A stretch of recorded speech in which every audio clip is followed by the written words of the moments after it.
I want to show you an incredible video of Angela Merkel. She's the Chancellor of Germany. She's the one who said that there should be no limits for immigration from the Muslim Middle East to Germany. She started the recent stampede by calling for 800,000 migrants, first come, first serve, no application forms necessary, no proof of any danger to your lives necessary, and anyone who can make it immediately gets thousands of dollars in special benefits, plus access to Germany's existing welfare state. 100,000 migrants, overwhelmingly young Muslim men, have come in the past month alone to take her up on her offer. In one single day, more than 10,000 men arrived in the city of Munich alone. Imagine that. And if you dare to question this, well, you're called a Nazi, which in Germany tends to shut people up pretty quickly. Well, let me show you an incredible video. It's almost 4 minutes long, but literally every minute of it is amazing.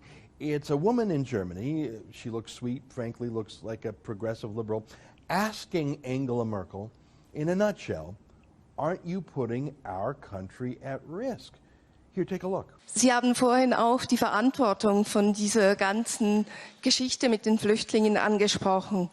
Eine der Verantwortungen ist es ja aber auch, uns hier in Europa zu schützen.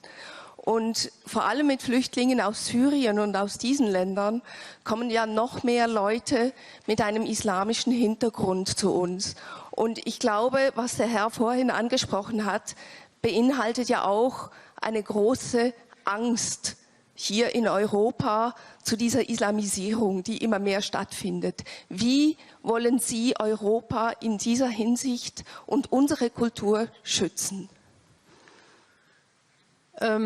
Ich glaube erst einmal, dass der Islamismus und der islamistische Terror leider Erscheinungen sind, die wir ganz stark natürlich in Syrien haben, in Libyen haben, im Norden des Irak haben, aber zu denen leider die Europäische Union eine Vielzahl von Kämpfern beigetragen hat.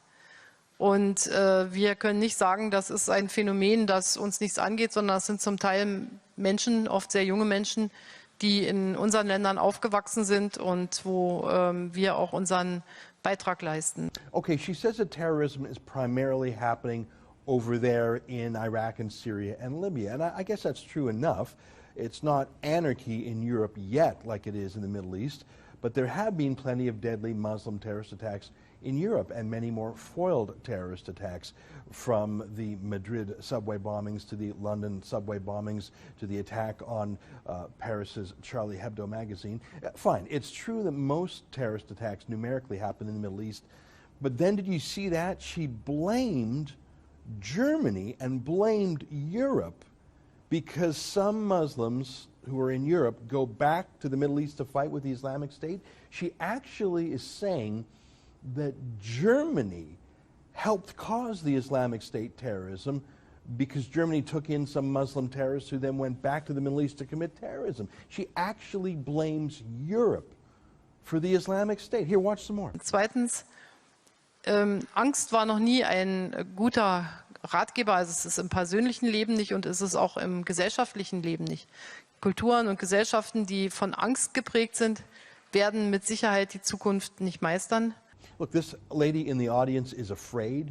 She's afraid of terrorism as we know it, afraid that amongst these hundreds of thousands of unscreened Muslim men are more terrorists to come. And all Merkel has to say, 15 seconds, is, well, fear is not a good advisor. Don't listen to fear. That's it. 15-second answer, just don't be afraid, just a little cliche. No real answers to real threats. Don't listen to fear. Well, how about listening to warnings from the Islamic State itself that says they're going to sneak in with these migrants? How about listening to evidence? How about to real Muslim terror plots being discovered in Europe every week? Don't listen to them? Here's more of Angela Merkel. Und drittens, wir haben diese Debatte natürlich auch, dass wir sehr viele Muslime in Deutschland haben. Wir haben die Debatte darüber, ob der Islam zu Deutschland gehört. Wenn man 4 Millionen Muslime hat, finde ich, braucht man nicht darüber zu streiten, ob jetzt die Muslime zu Deutschland gehören und der Islam nicht oder ob der Islam auch zu Deutschland gehört. Aber da gibt es auch diese Sorgen und ich muss Ihnen ganz ehrlich sagen,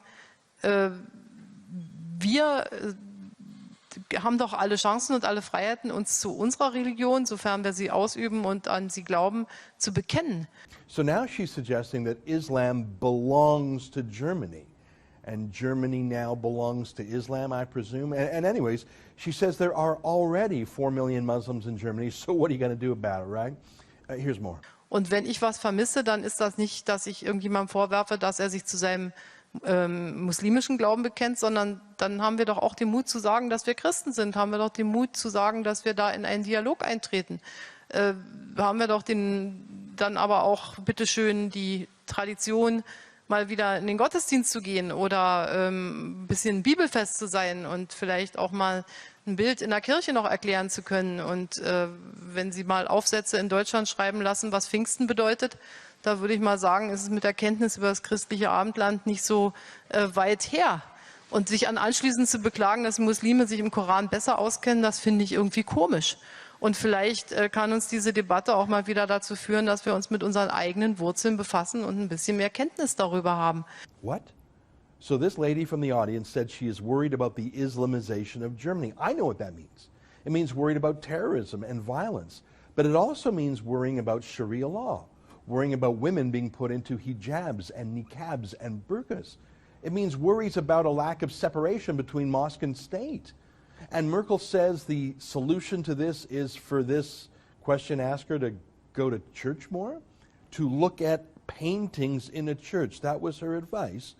Here's a woman, we have no idea if she's Christian at all, saying she's afraid of mass, unlimited, unscreened immigration of young Muslim men. And all Merkel says is she should go to church?